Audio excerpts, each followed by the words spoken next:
Hi everyone, welcome back to the channel. Section 194N में अगर आपका टीडीएस डिडक्ट हो गया है तो वो पूरी तरह से रिफंडेबल है और आप अपना आईटीआर फाइल करके आसानी से उसका रिफंड क्लेम कर सकते हैं। आइए पहले आपको शॉर्ट में थोड़ा सा 194N के बारे में बता देते हैं, उसके बाद देखेंगे कि किस तरह से आपको अपने आईटीआर में इसे फाइल करके और अपना रिफंड क्लेम करना है।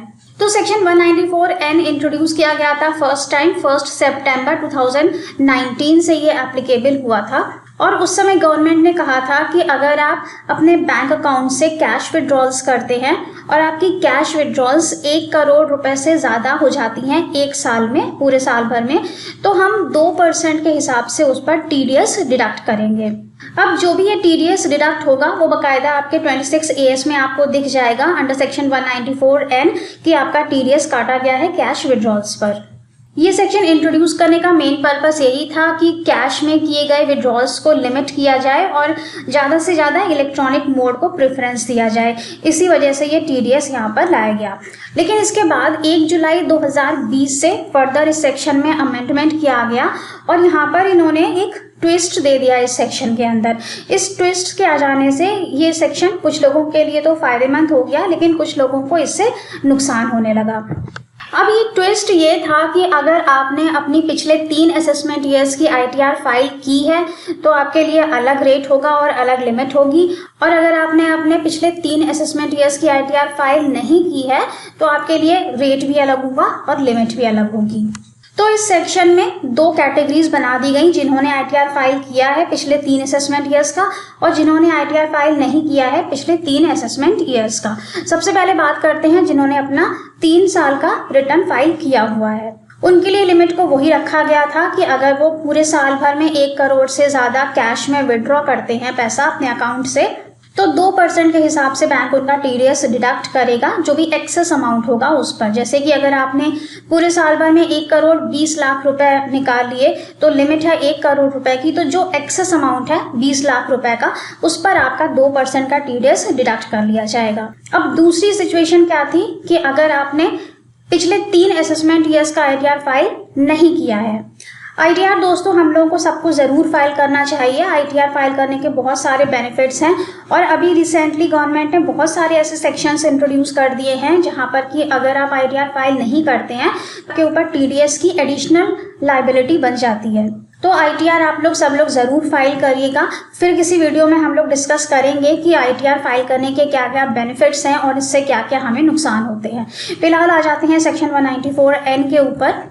तो अगर आपने अपने पिछले 3 असेसमेंट ईयर्स की आईटीआर फाइल नहीं की है तो यहाँ पर इन्होंने 2 कैटेगरीज बना दी। एक कैटेगरी बना दी 20 लाख रुपए की और दूसरी कैटेगरी बना दी 1 करोड़ रुपए की। अगर आप 20 लाख रुपए से ज़्यादा कैश में विड्रॉ करते हैं लेकिन 1 करोड़ से कम है, पूरे साल भर की बात कर रहे हैं हम, ड्यूरिंग द फाइनेंशियल ईयर, अगर आपकी जो कैश विड्रॉल्स हैं वो 20 लाख से लेकर के 1 करोड़ के बीच में रहती हैं तो आप पर 2% का टीडीएस रेट एप्लीकेबल होगा। 2% के हिसाब से जो भी एक्सेस अमाउंट होगा उस पर आपका टीडीएस काट लिया जाएगा।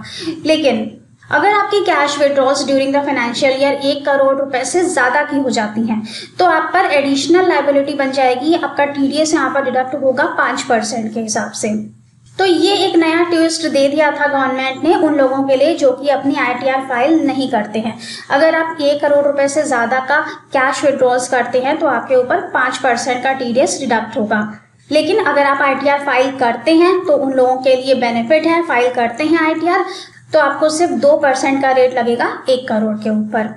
तो ये था सिंपल भाषा में सेक्शन 194N की अगर आप कैश विड्रॉल्स करते हैं बैंक अकाउंट से तो आपको टीडीएस देना पड़ेगा और ये टीडीएस आपका 26AS में रिफ्लेक्ट हो जाएगा। आप अपने आईटीआर फाइल करके उस अमाउंट का रिफंड क्लेम कर सकते हैं। अब एक पॉइंट यहाँ पर ये आ जाता है कि आप इतना ज़्यादा कैश में डील क्यों करते हैं, आप इतना ज़्यादा कैश में पैसा विड्रॉ क्यों करते हैं। तो अगर आप अपनी आईटीआर फाइल नहीं कर रहे हैं तो यहाँ पर आप सावधान हो जाइएगा, क्योंकि फ्यूचर में आपके पास नोटिस ज़रूर आएगा इसको लेकर कि आप इतना ज़्यादा पैसा कैश में विड्रॉ क्यों करते हैं। या तो आप उसे अपनी आईटीआर में शो करिए कि आप उस कैश का क्या करते हैं, और अगर आप शो नहीं कर रहे हैं तो फ्यूचर में आप तैयार रहिए जवाब देने के लिए कि आपके पास नोटिस आएगा कि आप इतने ज़्यादा कैश विड्रॉल्स का क्या करते हैं। इसलिए फ्रेंड्स ITR बिल्कुल फाइल करिएगा और अपने ITR में बिल्कुल शो भी करिएगा कि आप इतना ज़्यादा कैश विड्रॉल्स क्यों करते हैं, क्या आपका बिजनेस है या क्या आप यहाँ पे सोर्स दिखाना चाहते हैं, वो पूरी तरह से अपने ITR में ज़रूर दिखाइएगा, वरना इन फ्यूचर आपको नोटिस आ सकता है। चलिए बात करते हैं कि इसको हम ITR में कैसे शो करेंगे और इसका रिफंड कैसे क्लेम करेंगे।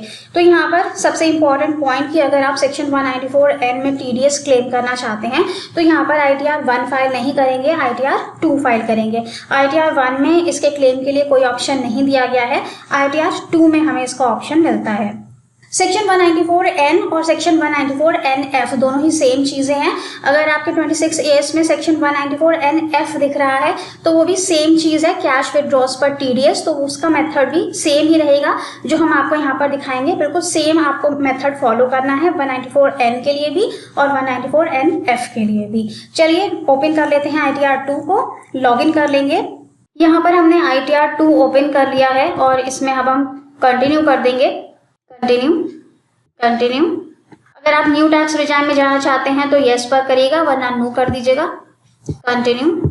अगर आपकी सैलरी से कोई एग्जेम्पशन आप क्लेम करना चाहते हैं तो यहाँ पर क्लेम करिएगा, वरना इसे कंटिन्यू कर दीजिए। अगर कोई डिडक्शंस हैं आपके 80C से लेकर के 80U तक में तो वो डिडक्शंस यहाँ पे क्लेम कर सकते हैं। इसके बाद इसे कंटिन्यू कर देंगे। अब हम आ गए हैं शेड्यूल्स समरी पर। यहाँ पर सबसे पहले आपको अपनी पर्सनल इन्फॉर्मेशंस को कंफर्म करना है। उसके बाद आपको यहाँ पर सारे इनकम्स के शेड्यूल भरने होंगे। आपकी कहाँ से इनकम आ रही है, सैलरी से है तो सैलरी का शेड्यूल फिलअप कर लीजिए। कैपिटल गेन है तो वो आ जाएगा। इनकम फ्रॉम अदर सोर्सेज में अगर कोई FD का इंटरेस्ट है या किसी अदर सोर्स से आपकी इनकम होती है तो वो आप यहाँ पर फिल कर सकते हैं। इसके बाद डिडक्शंस जो आपने क्लेम किए होंगे वो आपके डिडक्शंस चैप्टर 6A में दिख जाएंगे। और TDS के शेड्यूल के लिए आपको यहाँ पर ऐड मोर शेड्यूल्स पर क्लिक करना पड़ेगा, क्योंकि यहाँ पर पहले से TDS का शेड्यूल नहीं दिखता है, हमें उसे ऐड करना पड़ता है। तो मैं पहले सारी इन्फॉर्मेशन डाल लेती हूँ, उसके बाद ऐड मोर शेड्यूल्स पे करके TDS के शेड्यूल को यहाँ पर ऐड कर लेंगे। मैंने यहाँ पर पर्सनल इन्फॉर्मेशन को कन्फर्म कर दिया है और इसके बाद मैंने इनकम फ्रॉम अदर सोर्सेज में भी यहाँ पर थोड़ा सा अमाउंट डाल दिया है, क्योंकि इनकम का सोर्स आपको डालना ज़रूरी है। अगर आप इनकम का सोर्स नहीं डालेंगे तो आपको TDS का शेड्यूल ऐड करने में दिक्कत आएगी। सबसे पहले हम यहाँ पे थोड़ी इनकम डाल देंगे, जो भी आपकी सैलरी से है या इनकम फ्रॉम अदर सोर्स से है वो आप डाल दीजिए। उसके बाद हम TDS के शेड्यूल को यहाँ पर ऐड करते हैं। तो मैंने यहाँ पर पहले से ऐड कर लिया है, लेकिन आपको बता देते हैं कि मेथड क्या होगा। सबसे नीचे आपको आ जाना है और इसके बाद यहाँ पर आपको मिलता है ऐड मोर शेड्यूल्स, यहाँ पर क्लिक करेंगे। अब आप फिर से फर्स्ट पेज पर आ गए हैं। यहाँ पर आपको टैक्स का कॉलम मिलेगा, टैक्स पर क्लिक करिए। अब आपके पास सारे TDS के यहाँ पर शेड्यूल्स आ जाएंगे।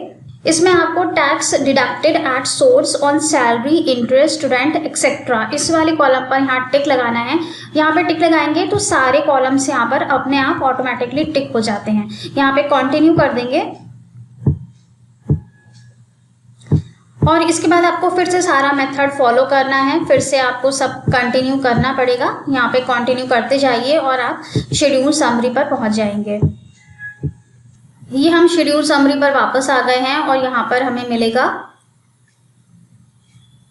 एक नया शेड्यूल टैक्स पेड। इस वाले शेड्यूल पर आपको ओपन करना है और यहाँ पर आप जाएंगे TDS 2 में टैक्स डिडक्टेड ऑन इनकम, ये आपका अदर सोर्स वाला TDS होता है। जो शेड्यूल 1 है TDS का वो सिर्फ सैलरी के लिए है, जिन्हें फॉर्म 16 मिलता है। अगर आपको सैलरी का TDS दिखाना है तो आप इस वाले TDS 1 में जाएंगे, और अगर आपको सेक्शन 194N के अंदर TDS क्लेम करना है या फिर FD का इंटरेस्ट का TDS क्लेम करना है या और किसी भी चीज़ का, कमीशन का, ब्रोकरेज का, तो आप TDS 2 में जाएंगे। यहाँ पर जब हम ओपन करेंगे तो हमारे पास सारी इन्फॉर्मेशन पहले से रिफ्लेक्ट हो जाती है, ऑटोमेटिकली रिफ्लेक्ट हो रही है। 26 AS से ये हमने नहीं की है, ऑटोमेटिकली रिफ्लेक्ट हो रही है कि कहाँ से आपका TDS डिडक्ट हुआ है। अब यहाँ पर आप चेक कर लीजिए, अगर 194N आ रहा है, रिफ्लेक्ट हो रहा है तो ठीक है, नहीं हो रहा है तो आप यहाँ पर ऐड भी कर सकते हैं। यहाँ पर हम जहाँ पे इंफॉर्मेशन फिलअप है वहीं से इसको ओपन कर लेते हैं, सेल्फ।